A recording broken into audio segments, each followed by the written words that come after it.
నేను ఎప్పుడు కూడా చాలా చిన్న వయసు నుంచి సనాతన ధర్మాన్ని పాటించేవాడిని. మా ఇష్టదైవం ఆంజనేయ స్వామికి ఎప్పుడు రామభక్తులం. మేము ఎప్పుడు భక్తి, ఆధ్యాత్మికత ఇవన్నీ కూడా ఇంట్లో ఇది మా స్వవిషయం అని చెప్పి ఎప్పుడు దీన్ని లోపలే పెట్టుకుంటాం తప్ప, లేదంటే అవసరమైన సమయాల్లో, పూజా సమయాల్లో, పండగల సమయాల్లో చెప్పుకుంటాం తప్ప దీనిని ఈ రకంగా చెప్పుకునే పరిస్థితిని ఎప్పుడూ మేము అలవాట్లేదు. ఈ సగటు హిందువులో ఉన్న విధానం ఇది. ఎందుకంటే ఈ దేశంలో ఉన్న సగటు హిందువుకి ఎప్పుడు భయం ఉండదు. సగటు హిందువుకి ఏ రోజు కూడా ఇంకొక మతం మీద కానీ ఇంకో వ్యక్తి మీద కానీ ద్వేషం ఉండదు. విజయనగర సామ్రాజ్యం నుంచి అరబిక్ వ్యాపారులు ఇక్కడ గుర్రాలని అమ్ముకోవడానికి వచ్చి విజయనగరం మహారాజుల గొప్పతనం ఏంటంటే, సనాతన ధర్మాన్ని పాటించే వాళ్ళు గొప్పతనమైన వాళ్ళు వచ్చి అడిగింది ఏంటంటే, మాకు ప్రార్థించుకోవడానికి మాకు మస్జిద్ లేదు అంటే ఆయన కోట ప్రాంగణంలో మస్జిద్ కట్టించారు. సనాతన ధర్మాన్ని పాటించే వ్యక్తి తాలూకు విలక్షణం. అలాగే అనేక మంది సంస్థానాలు కానీ అందరూ కూడా పోర్చుగీస్ నుంచి వచ్చినా, ఎవరు వచ్చినా, క్రిస్టియానిటీని తీసుకొచ్చినా కానీ అందరికీ సమానంగా ఈ దేశం తీసుకుంది. పార్సీల్ని తీసుకుంది లోపలికి, జొరాస్ట్రియన్స్ని తీసుకుంది. ఏ మతం వచ్చినా లోపలికి తీసుకుంది, ఇముడ్చుకుంది తప్ప ఇంకో మతాన్ని ఎప్పుడు ద్వేషించాల. కానీ ఈరోజు నేను మాట్లాడుతుంది ఈ ప్రాయశ్చితం దేనికి, మా దీక్ష అనుకుని నేను ఎప్పుడు మీ అందరికీ తెలుసు, 5 సంవత్సరాల వైసీపీ పాలనలో ఇదే దేవాలయంలో కనకదుర్గ అమ్మవారి రథం తాలూకు మన సింహాలు మాయమైనవి, కొన్ని ఇబ్బందులు, తప్పులు జరిగినాయి అంటే ఒక్కొక్కరు ఎలా మాట్లాడారు వైసీపీ నాయకులు. వాళ్ళెవరు ముస్లిమ్స్ కాదు, హిందూస్ కాదు, వాళ్ళెవరు ముస్లిమ్స్ కాదు, క్రిస్టియన్స్ కాదు, హిందువులే అందరూ. పొద్దున్నేస్తే తాళ్ళు కట్టుకునేవాళ్ళు, బొట్లు పెట్టుకునేవాళ్ళే. కానీ ఒక తప్పు జరిగింది, ఒక అపవిత్రం జరిగింది అంటే పదవులు అనుభవిస్తూ ఉన్నవాళ్ళు, పొద్దున లేస్తే గుళ్ళకి వెళ్ళేవాళ్ళు, వీళ్ళు అపహాస్యం చేస్తూ ఉన్నారు, వీళ్ళు వెటకారం చేస్తూ ఉన్నారు. ఈ ఎంటైర్ ఈ విషయంలో వాళ్ళు మతం పుచ్చుకున్నారా లేదా నాకు అవన్నీ తెలియదు. వైవి సుబ్బారెడ్డి గారు ఉన్నారు, భూమన కరుణాకర్ రెడ్డి గారు ఉన్నారు, వారి కుటుంబ సభ్యులు ఉన్నారు. ఎవరైనా సరే మీరు మతం పుచ్చుకున్నారా లేదా నాకు తెలియదు. అవన్నీ అది మీ బయటికి చెప్పుకుంటారా లేదు నాకు తెలియదు. నేను అది కూడా మాట్లాడట్లా. కానీ మీరు బాధ్యత తీసుకున్నారు. మీరు హైందవ ధర్మాన్ని కాపాడుతానని మీరు బాధ్యత తీసుకున్నప్పుడు కాపాడాల్సిన అవసరం మీ మీద ఉంది. బోర్డుని మీరు స్థాపించారు, మేము స్థాపించాల. తప్పులు జరిగినాయి. తప్పులు జరిగితే వైఎస్ జగన్ గారు ఏం చెప్పాలి? ఒకవేళ నాకు తెలియకుండా మేము ఆయన బ్లేమ్ చేయట్లా. కానీ మీ ఆధ్వర్యంలో జరిగింది, మీరు కాన్స్టిట్యూట్ చేసిన బోర్డు వల్ల జరిగిన తప్పిదాలు ఇవి, మేము ఇవి కనుగొన్నాం.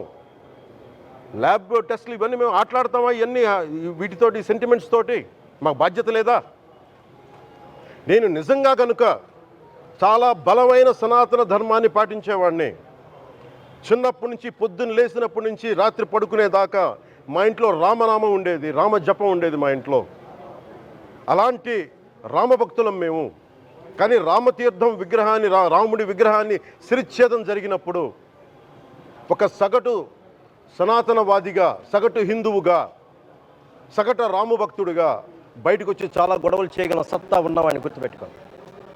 ముఖ్యంగా వైసీపీ నాయకులకి, నన్ను విమర్శించే ప్రదేశ యావత్తు, నన్ను విమర్శించే ప్రతి ఒక్కరికి తెలియజేస్తున్నా, గొడవ పెట్టుకోవాలంటే చాలా బలంగా గొడవ పెట్టుకోవాలి. కానీ నాది పేదవాళ్ళ కష్టాలు, క్రిమినలైజేషన్ ఆఫ్ పాలిటిక్స్, వీటి మీద మేము మాట్లాడతాం, వీటి మీద తప్పించాం.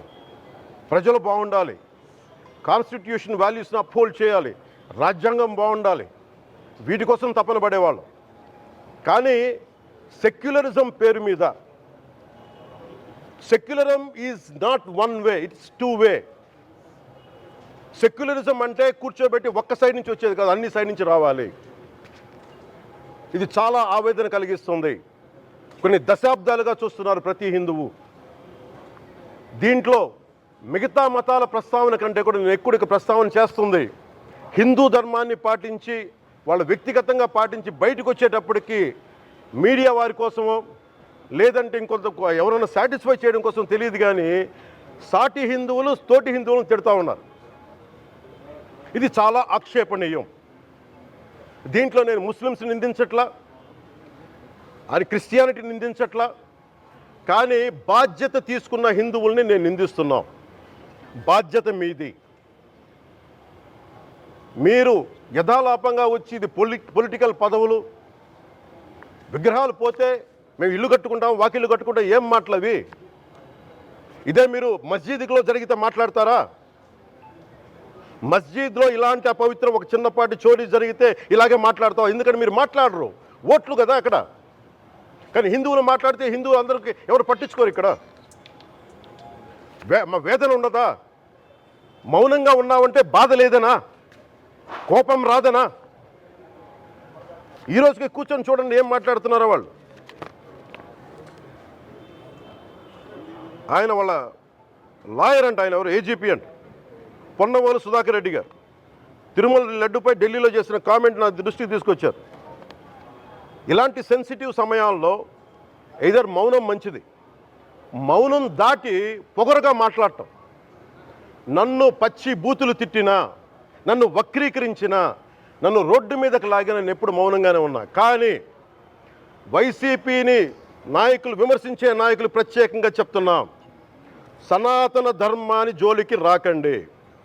తప్పు జరిగితే తప్పు జరిగిందని ఒప్పుకోండి, లేదా మాకు సంబంధం లేదని చెప్పండి. అంతేగాని మళ్ళీ అడ్డగోలుగా మాట్లాడితే ఎవ్వరం క్షమించం. ఇక్కడ మీరు కూడా హిందువులే. పొన్నవోలు సుధాకర్ రెడ్డి గారు మీరు హిందువులే. నోటికొచ్చినట్టు మాట్లాడకండి. తమాషాలుగా ఉందా మీకు? సరదాలుగా ఉన్నాయా? మొన్న ప్రకాష్ రాజ్ గారు మాట్లాడారు నా మీద. అరే నేను మాట్లాడుతుంది ఒక హిందువులు అపవిత్రం గురించి మాట్లాడుతున్నాను. ఇందులో ప్రకాష్ రాజ్ గారికి సంబంధం ఏంటి? ఇందులో నేను ఇంకొక మతాన్ని నిందించానా? ఇస్లాంని నిందించానా? క్రిస్టియానిటీని నిందించానా? ఈ అపవిత్రం జరిగింది, ఇలా జరగకూడదు, ఫుడ్ అడల్ట్రేషన్ జరిగిందని మాట్లాడుతుంటే దీన్ని గోల చేయకూడదంటావు. అంటే తప్పు జరిగినప్పుడు మాట్లాడకూడదా? ఒక అపవిత్రం జరిగితే మాట్లాడకూడదా? దేవతా విగ్రహాలను శిరచ్ఛేదం చేస్తే మాట్లాడకూడదా? ఏం ఏం పిచ్చి పట్టింది ఒక్కొక్కళ్ళకి? ఎవరి కోసం మాట్లాడుతున్నారు మీరు? ప్రకాష్ రాజ్ కూడా చెప్తా ఉన్నాను, నాకు మీరంటే గౌరవం, I have extreme respect for you. కానీ when it comes to secularism, Prakash Raj గారు, it is a two way, not one way. I have extreme respect for you, you know that. మీరు secularism is always two way, it is not one way. హిందువుల మీద దాడి జరిగినప్పుడల్లా వచ్చి మాట్లాడడం తప్ప, అన్య మతాల మీద జరిగితే నేను కూర్చొని ఇంతమంది కౌలు రైతులకు ఇచ్చాను, ఎంతమంది ముస్లిం ఇస్లాం రైతాంగానికి ఇచ్చాను నేను. ఇదే ఎన్ని మద్రాసాలకి డబ్బులు ఇచ్చాను నేను, 25 లక్షలు 30 లక్షలు ఇచ్చాను, నేను ఇచ్చినవాడిని. నేను నాకు అన్య మతం ఇస్లాం మీద గౌరవం ఉన్నవాడిని, క్రిస్టియానిటీ మీద గౌరవం ఉన్నవాడిని, చిన్నప్పటి నుంచి కూర్చొని మిషనరీ స్కూల్లో చదువుకున్నవాడిని. నా టీచర్ చెప్పిన సూక్తి, తను తగ్గించుకున్నవాడు హెచ్చింపబడినని చెప్పి బైబుల్ సూక్తిని ప్రతిసారి కోట్ చేస్తూనే ఉంటాను. ఇది నా గౌరవం, ఇది నేను చూపించే గౌరవం. మీరు మాట్లాడితే కూర్చొని నేను పాటించే ధర్మానికి అపవిత్రం జరిగినప్పుడు నేను మాట్లాడకూడదు, మౌనంగా ఉండాలి. సెక్యులరిజంకి విఘాతం అంటే ఏంటి? సెక్యులరిజంకి విఘాతం నా ఇంటి మీద దాడి జరిగినప్పుడు నేను మాట్లాడకూడదా? నా ఇల్లు 10 మందికి ఆశ్రయం ఇస్తుంది. నా సనాతన ధర్మం అన్ని ధర్మాలకి ఆశ్రయం అయితే దానికి దాడి జరిగినప్పుడు, దాని మీద అపవిత్రం జరిగినప్పుడు దానికి కూడా మాట్లాడకూడదంటే ఏం మాట్లాడాలి మీతోటి? ప్రకాష్ రాజ్ గారు, you have to learn your lessons. I respect you. It's not just Prakash Raj Garu, all the people who thinks in the name of secularism, you're going haywire. Let me tell you guys, we are extremely hurt. Don't make a mockery out of our sentiments. We are deeply, deeply hurt. It's not fun for you, maybe it might be fun for you. It is not fun for us. It's a deep anguish, deep pain. Don't you ever forget. Before you come and think 100 times and talk about Sanatana Dharma. Enough of this. చాలు. ఇష్టానికి మాట్లాడుతూ ఉన్నారు సనాతన ధర్మం మీద. అయ్యప్ప స్వామి మీద మాట్లాడతారు, సరస్వతి దేవి మీద మాట్లాడతారు. అల్లా మీద మీరు మాట్లాడగలరా? మహమ్మద్ ప్రవక్త మీద మీరు మాట్లాడగలరా? జీసస్ మీద మీరు మాట్లాడగలరా? అందరూ కూర్చొని సనాతన ధర్మం మీద, వినాయకుడి మీద జోకులు వేస్తారు, దుర్గాదేవి మీద జోక్స్ వేస్తారు, సరస్వతి దేవి మీద జోక్స్ వేస్తారు. మా మనోభావాలు గాయపడవా? మాకు బాధ ఉండదా? అందుకే నేను ప్రతిపాదించింది ఏంటంటే, ప్రతి దానికి రావలేకపోతున్నాం. సనాతన ధర్మ రక్షణ board is order of the day. ప్రతిసారి కూర్చోబెట్టి మేము డిఫెండ్ చేసుకోలేం. ఇది ప్రతి సగటు హిందువు తాలూకు ధర్మం. ఇదే ఇస్లాం మీద దాడి జరిగితే ఎంతమంది బయటకు వస్తారు? ఎంతమంది నిరసన తెలియజేస్తారు? రోడ్ల మీదకి రమ్మని చెప్పట్లా. కనీసం మీకు కోపం కూడా రాకపోతే మేము ఏం చేస్తాం? గుడికి వెళ్ళే ప్రతి హిందువు బాధ్యత కాదా ఇది? నా ఒక్కడి బాధ్యతేనా? మా బాధ్యతేనా? మీది కాదా? ధర్మాన్ని మీరు పరిరక్షించడానికి మీ బాధ్యత కాదా? ఈయన పొన్నవోలు సుధాకర్ రెడ్డి గారు మాట్లాడేది, పంది కొవ్వు చాలా ఖరీదైంది, ఆ కొవ్వు లడ్డు నెయ్యితో ఎలా కలుపుతారు? నెయ్యి 300 రూపాయలు ఉంటే పంది కొవ్వు 1200 రూపాయలు. బంగారంతో రాగి కలుపుతారా? ఇత్తడిలో పుత్తడి కలపరు. చెంబు తయారులో ఎవరైనా బంగారం కలుపుతారా? మదం ఎక్కిన మాటలు పొన్నవోలు సుధాకర్ రెడ్డి గారు. మదం ఎక్కి వస్తే ఇట్లాంటి మాటలే వస్తాయి. మీరు నా మీద కోర్టులో కేసులు వేసుకుంటారో ఏమి చేసుకుంటారో చెప్తా. మీరు ఏజీపీలు కదా, మీ దగ్గర వేల కోట్ల డబ్బులు ఉన్నాయి కదా, వేసుకోండి కోర్టులో, చెప్పండి. సనాతన ధర్మానికి నోటికొచ్చినట్టు మాట్లాడితే మిమ్మల్ని అందరినీ రోడ్ల మీదకి లాగుతాం, గుర్తుపెట్టుకోండి. తప్పు జరిగింది, ప్రాయశ్చిత్తం చేసుకోండి, లేదంటే మౌనంగా మాట్లాడకుండా ఉండండి అంతే. మా మనోభావాలు ఇంకా రెచ్చగొట్టేలా మాట్లాడొద్దు. భూమన కరుణాకర్ రెడ్డి గారు మాట్లాడతాను, నేను వెళ్ళి హై డ్రామా, రాజకీయ మనసు ఉన్నవాళ్ళు అత్యంత దారుణంగా ప్రవర్తిస్తున్నారండి. లడ్డు కలుషితమైంది అంటున్నారు. కల్తీ నెయ్యితో తప్పు చేసి ఉంటే సర్వనాశనం అయిపోతాం, రక్తం కక్కుని చచ్చిపోతాం. మీ నాశనం మొదలైంది. రెండోది, అది భగవంతుడికి వదిలేస్తున్నాను. వైవి సుబ్బారెడ్డి గారు విచారణకి రావాలంటే రికార్డులు ఆయనకి ఇవ్వాలంట. మీరు ప్రభుత్వంలో రికార్డులు మాకు ఇచ్చారా? మాకు ఏం మాట్లాడుతున్నారు మీరు? మీరు కూడా విచారణకు సిద్ధంగా. అసలు ఈవో ధర్మారెడ్డి గారు, ఆ మనిషి గాయం. ఈరోజు దాకా లేడు ఆయన. ఈరోజు దాకా మళ్ళీ కనిపించలా. ధర్మారెడ్డి గారు, నేను మిమ్మల్ని చూశాను ఆ రోజున. నేను దర్శనానికి వచ్చినప్పుడు మీరు అందరూ ఎలా ప్రవర్తించారో నాకు తెలుసు, నేను చూశా. తిరుమలని ఇష్టారాజ్యంగా చేశారు, అది వ్యాపార కేంద్రంగా చేశారు, ఆధ్యాత్మిక కేంద్రం నుంచి పర్యాటక కేంద్రంగా చేశారు అది. ఇదే మీరు మక్కాకి వెళ్తే ఇలాగే ప్రవర్తిస్తారా? మీరు ఒకసారి మక్కాను చూసి నేర్చుకోండి. ఇస్లాంని పాటించే ప్రతి ముస్లిం ఎంత పవిత్రంగా పాటిస్తాడో చూడండి. అక్కడ అథారిటీస్ని అడగండి. ఒక చిన్నపాటి మస్జిద్కి వెళ్తే ఎంత పవిత్రంగా చూసుకుంటారో చూడండి. ధర్మారెడ్డి గారు, మీరు హిందువులా? మీ ఇష్టానికి మీరు చేసేసుకుంటారా? మీ బిడ్డ చనిపోయాడు, చనిపోయిన కనీసం 11 రోజులు లోపలికి రాకూడదండి, ఈ లోపల వచ్చేస్తారా మీరు? మేము మర్చిపోయామనుకుంటున్నారా? ఆగమ శాస్త్రం చెప్పింది మీకు ఇదేనా? అంటే గవర్నమెంట్ ఉద్యోగులు అయితే ప్రభుత్వం మీ నియమిస్తే మీ ఇష్టానికి చేసేసుకుంటారా? మాకు బాధలు ఉండవనుకుంటున్నారా? ఇదే మీరు ఒక ఇస్లాంకి చేస్తే అపచారం జరిగితే మీరు ఏం చేస్తారు? బయట రోడ్ల మీదకి వచ్చి మీరు కూర్చోబెట్టి దాన్ని పొలిటికలైజ్ చేస్తారు. మీరు పొలిటికలైజ్ చేస్తారు. నేను నిజంగా చెప్తున్నా, జగన్మోహన్ గారికి కూడా చెప్తున్నా,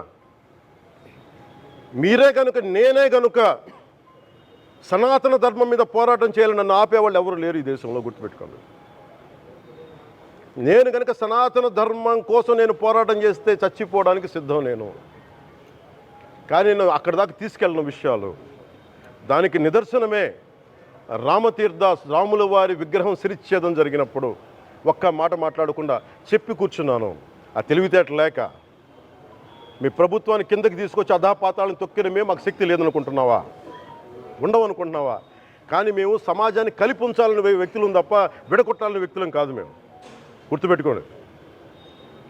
అలాగే ఈరోజు నుంచి ప్రజలందరికీ కూడా చెప్తున్నా, అన్ని మతాలని మేము గౌరవించేది ఈ నేల. ఒక జనసేన పార్టీ అని కాదు, తెలుగుదేశం పార్టీ అని కాదు.